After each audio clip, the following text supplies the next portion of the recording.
Hello and welcome to Lovneesh sir की क्लास। आज की शिक्षा निदेशालय राष्ट्रीय राजधानी क्षेत्र दिल्ली की वर्कशीट नंबर 23 जो कि कक्षा 7वीं के विद्यार्थियों के लिए है। यह ली गई है विज्ञान विषय से और आज इसमें हम पढ़ रहे हैं और समझ रहे हैं प्राणियों में पोषण को, जिसमें हम चर्चा करेंगे स्वाद कलिकाएं यानी कि जीभ की। तो चलिए बिना समय गवाए शुरुआत करते हैं मेरे साथ और समझने की कोशिश करते हैं। तो देखिए कि हम सब जानते हैं जीभ हमारे बॉडी का सबसे इम्पॉर्टेंट पार्ट है। यहाँ तक कि जिस ज़रूरत के लिए हम जिंदा हैं या जिससे हम जिंदा हैं भोजन के लिए, वो भी हमें जीभ के माध्यम से ही खाना पड़ता है। जीभ इसलिए भी इम्पॉर्टेंट है क्योंकि ये विभिन्न शब्दों को बोलने में हमारी सहायता करती है और ना केवल सहायता करती है बल्कि हमें स्वाद बताती है या नहीं बताती। तो आज हम जीभ के उन्हीं स्वादों के बारे में बात करेंगे। तो चलिए देखते हैं एक बार। राहुल अपनी माँ द्वारा तैयार नाश्ता कर रहा था। अचानक उसने करेले का एक टुकड़ा खा लिया और कड़वाहट के कारण चिल्ला पड़ा। क्या आपने कभी ऐसा अनुभव किया है कि करेला खा लिया हो जो कि आपको बहुत ही कड़वा लगा हो? तो अब बात करते हैं जीभ की, क्योंकि ये जीभ ही है जिसने हमें बताया कि वो करेले का टुकड़ा बहुत ही कड़वा था। आखिर ये जीभ होती क्या है? देखिए जीभ क्या है। जीभ एक मांसपेशीय अंग है, यानी मांस का टुकड़े जैसी है ना, जो पीछे की ओर मुख गुहिका के अधर तल से जुड़ी हुई है। मुख गुहिका यानी जिसमें से भोजन अंदर जाता है और फिर वो अमाशय में और अग्नाशय में और कहाँ कहाँ जाता है, बड़ी आंत छोटी आंत, है ना। तो लेकिन उसका जो सबसे स्टार्टिंग पॉइंट है वो जीभ ही है। यह अग्रभाग सामने से स्वतंत्र होता है और किसी भी दिशा में मुड़ सकता है। अब आपको समझ में आया जीभ के बारे में अगर हमें बताना तो हम कैसे बताएंगे। अब हम जीभ के कार्य समझते हैं कि आखिर जीभ करती क्या क्या है। तो जीभ बोलने के अलावा इसके अन्य कार्य भी हैं, जैसे यह भोजन में लार को मिलाने का काम करती है तथा भोजन को इससे निगलने में सहायता होती है। देखिए जब आप खाना खाते हैं और आपने देखा होगा आपकी लार अगर भोजन में मिक्स हो जाती है तो वो थोड़ा सॉफ्ट बन जाता है, नहीं तो कई बार आपने देखा होगा आप जल्दी जल्दी में उसको निगलते हैं तो आपको एकदम हिचकी सी आ जाती है क्योंकि वो फंसने का खतरा रहता है। फिर इस पर स्वाद कलिकाएं भी होती हैं जो भोजन के विभिन्न स्वादों का पता लगाती हैं। भाई कोई भोजन मीठा है, कोई तीखा है, कोई कड़वा है, कोई खट्टा है, हमें कैसे पता चलेगा?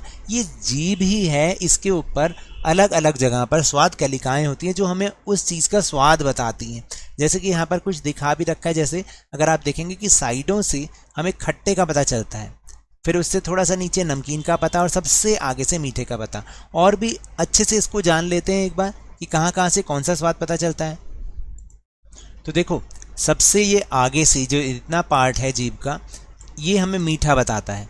फिर जीभों के जो साइड में पीछे की तरफ दोनों साइड हमें खट्टा पता चलता है। आप कभी इस चीज़ को महसूस भी करके देखना, क्योंकि आज मैं समझा रहा हूँ तो कम से कम आज एक बार इसको महसूस तो करना कि आपको खट्टा कहाँ से पता चलता है, मीठा कहाँ से पता चलता है। और नमकीन चीज़ तो बिल्कुल ही जीभ के बिल्कुल जो सबसे आगे की टिप होती है वहाँ से पता चल जाती है। और कड़वा पता चलता है बिल्कुल अंदर जाके पीछे की ओर से पता चलता है हमें कड़वा।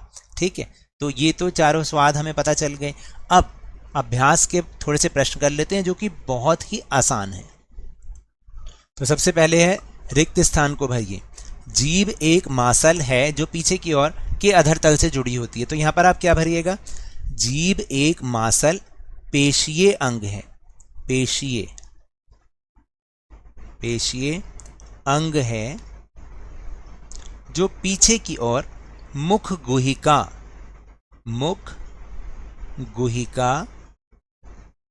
के अधर तल से जुड़ी हुई है। ठीक है, फिर जीभ के उन क्षेत्रों का नाम लिखिए जहां पर मीठा तथा कड़वा का स्वाद पता लगता है। तो देखो हम यहाँ पर लिख सकते हैं इसका मीठा में कहाँ से पता चलता है? मीठा में से पता चलता है जीभ के बिल्कुल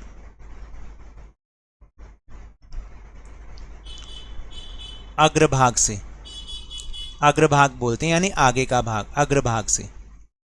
ठीक है, और कड़वा कहाँ से पता चलता है? आप यहाँ पे लिखोगे, दूसरा है कड़वा, जीभ के पिछले भाग से, पिछले भाग से, सिर्फ इतना लिखना है आपको। और ये दोनों दूसरे के उत्तर हैं, ठीक है।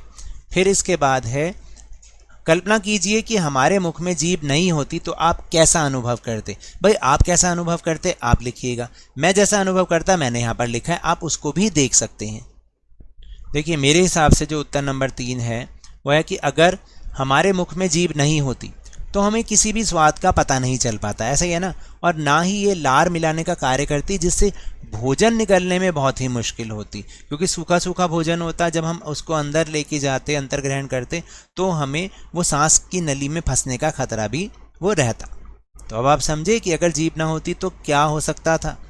तो ये तो थी आज की वर्कशीट। अगर मेरे इस तरह समझाने से अब आपको समझ में आने लगा है तो इस चैनल और वीडियो को लाइक कीजिए, अरे भाई लाइक का बटन दबा दीजिए, शेयर कीजिए और सब्सक्राइब भी कीजिए अगर आप नए हैं तो, ताकि सारी नोटिफिकेशन आपको मिल जाए। और टेलीग्राम ऐप पर हमारा चैनल ज्वाइन करना ना भूलें, जिसका लिंक आपको इस वीडियो के डिस्क्रिप्शन बॉक्स में मिल जाएगा।